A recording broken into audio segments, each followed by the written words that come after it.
से एक बहुत ही जो इस समय कार्यरत है, प्रचलित है, इंजरी राउंड एरो वाला। ये वर्तमान समय की स्थिति को देखते हुए काफी अधिक रूप में इस्तेमाल किया जाने वाला फॉर्मूला है इस समय, जो हम जो यूज कर रहे हैं बहुत ज्यादा। क्योंकि आजकल अधिक लोगों में शुगर, बीपी इत्यादि समस्याएं देखी जाती हैं। ऐसे में कई बार बहुत से पॉइंट ब्लॉक करने पड़ते हैं। कई बार स्थिति ऐसी होती है कि पेशेंट को, मान लीजिए, शुगर भी है, बीपी भी है, कोलेस्ट्रॉल भी है, थायराइड भी, काफी कुछ है उसको, हार्ट की भी दिक्कत है, तो कई बार हम बहुत सारे पॉइंट नहीं दे पाते। ऐसे में इंजरी ट्रीटमेंट राउंड एरो वाले से लगभग हर तरह के पेशेंट को बहुत अच्छा परिणाम देखने को मिलता है। चाहे पेशेंट को शुगर हो, शुगर की दिक्कत में ऑटोइम्यून में हम L1 से L5 देंगे, तब भी उससे वही लाभ मिलेगा।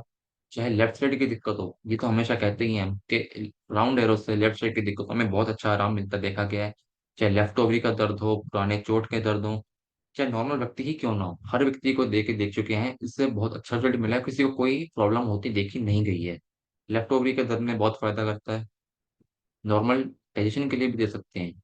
और इसमें एक और चीज भी है कि जिन लोगों का गॉल ब्लैडर रिमूव्ड है, उनमें गॉल ब्लॉक कर सकते हैं, देंगे भी, कोई ऐसी बहुत बड़ी दिक्कत नहीं है। ऐसे में अगर चाहें तो सिर्फ लीवर और राउंड एरो देकर भी हम पेशेंट को फायदा पहुंचा सकते हैं।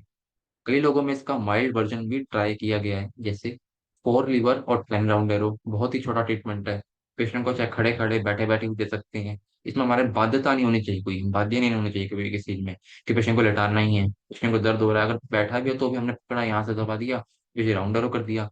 थैमस भी दे सकते हैं उसमें हम। लेकिन हम बाध्य नहीं होने चाहिए कभी भी, कि पेशेंट को ट्रीटमेंट हम लेटा के ही देंगे। लेटा के देना भी अच्छा है, लेकिन कंडीशन के हिसाब से। मान लो पेशेंट लेट ही नहीं सकता तो क्या करेंगे, तो उसको हम बैठा के भी दे सकते हैं। हमारे पास ऑप्शंस होने चाहिए, रास्ते खुले होने चाहिए आगे के लिए, कि हाँ ये ट्रीटमेंट हम ऐसे भी दे सकते हैं। और वो भी ऐसे लोगों में जिन्हें प्रॉपर लेफ्ट साइड में समस्या थी, उनमें तो ये बहुत अच्छा कार्य करता है।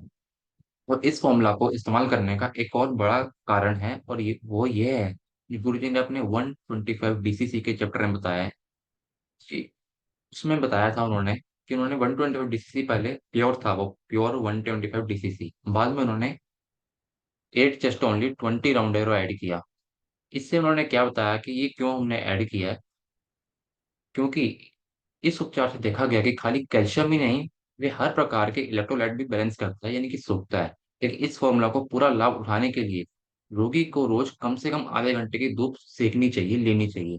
इसमें 20 माने राउंड एरो स्पाइन के 31 जोड़ी नर्व्स को उकसाने के लिए है। ये एसिड भी कम करता है, यानी कि चेस्ट ओनली और राउंड एरो एसिड को बैलेंस कर रहे हैं एक साथ। चेस्ट ओनली ये वायु तत्व का नियंत्रण करता है। एट चेस्ट ओनली में हम पहले छाती की बाई तरफ पर घिसते हैं और बाद में छाती की दाई तरफ पर घिसते हैं।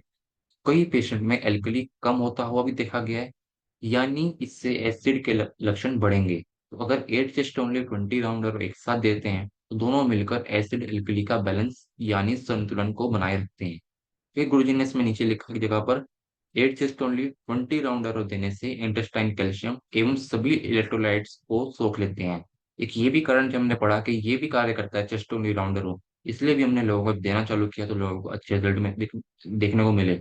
ध्यान दें, आजकल ये पाया गया है कि चेस्ट ओनली के दोनों साइड के उपचार अलग अलग काम करते हैं। चेस्ट ओनली से म्यूकोजेर का दर्द कम होगा, यानी कि एसिडोसिस के लक्षण कम होंगे, जबकि right chest only say liver zero का दर्द कम होता है, यानी कि वह एल्कलोसिस के लक्षण को कम करेगा। तो अगर हम देखें तो इसमें इतनी बाइफरकेशन निकल जाएंगी, आगे चेस्ट ओनली में भी दो बाइफरकेशन और निकल जाएंगी, आगे से आगे निकलती रहेंगी। इसलिए हम जब और ज्यादा पढ़ेंगे और अध्ययन करेंगे, तो आगे से आगे नई चीजें मिलती जाएंगी और नए उसके फायदे भी दिखते जाएंगे। इसका हालांकि कहीं हमें बहुत आगे ज्यादा उल्लेख नहीं मिलता कि कैसे ये इसमें इलेक्ट्रोलाइट बैलेंस करते हैं। लेकिन हाँ, अगर गुरु जी ने लिखा है, चीज को बताया है, इसके पीछे जरूर कोई ना कोई तर्क का कारण जरूर होगा। और हमने उसी को का कारण को विश्वास में रखते हुए जब हमने ट्रीटमेंट दिया लोगों को राउंडर वाला, तो हर पेशेंट को इससे रिजल्ट मिलता ही है। और उसके बाद अगर हम देखें तो इंजरी राउंडर वाला का ट्रीटमेंट जो फॉर्मूला है, वो एक गोल, चार लीवर, चार चेस्ट ओनली, 10 राउंडर हो। फिर चार चेस्ट ओनली, चेस्ट में छह भी कर सकते हैं, लेकिन कई बार लोग कंफ्यूज हो जाते हैं कि सर छह कैसे देंगे, तो इसलिए हमने इसको फोर ही रखा था यहाँ पे। 15 राउंड एरो, तो एक गोल, चार लीवर, एक चेस्ट ओनली, 20 राउंड एरो। ये हुआ हमारा इंजरी राउंड एरो वाला। हमने अपनी प्रैक्टिस में देखा है कि ऐसा बिल्कुल भी जरूरी नहीं है कि हम फॉर्मूले का नाम देखकर ही उसे उसी स्थिति में इस्तेमाल करें। अगर हम कहें कि भाई इंजरी ट्रीटमेंट देना है, तो कोई पूछे कि इसको इंजरी तो है ही नहीं, अब जरूरी तो नहीं है कि हम वही ट्रीटमेंट हमेशा इंजरी में ही देंगे। एक ट्रीटमेंट कई जगह कार्य करता है। अगर हम थोड़ा गौर फरमाएं, तो देखेंगे कि इंजरी ट्रीटमेंट में भी गुरुजी ने मुख्य रूप से गोल लीवर का ही सपोर्ट लिया है। लेकिन क्योंकि गुरुजी कुछ लेकिन अगर गुरुजी ने कुछ डिजाइन किया है, तो उसमें कुछ ना कुछ तो खास जरूर होगा। ऐसा भी नहीं है कि हम सिर्फ इंजरी ही देंगे, पेशेंट को सिर्फ पॉइंट गोल पॉइंट लीवर भी देंगे, उसको तब भी आराम आएगा। इसलिए हमें चीजों को परखना है, देखना है, ध्यान देना है, पढ़ना भी है उसको। देखना है कि यहाँ पे क्यों दिए गुरुजी ने, और ये जो पॉइंट ही हुआ है, लेकिन फिर फर्क क्या बचा? फर्क है आगे के ट्रीटमेंट का। तो इसी सोच के साथ कि एक ट्रीटमेंट अनेकों तरह से कार्य कर सकता है, बशर्ते हम उस ट्रीटमेंट में दिए गए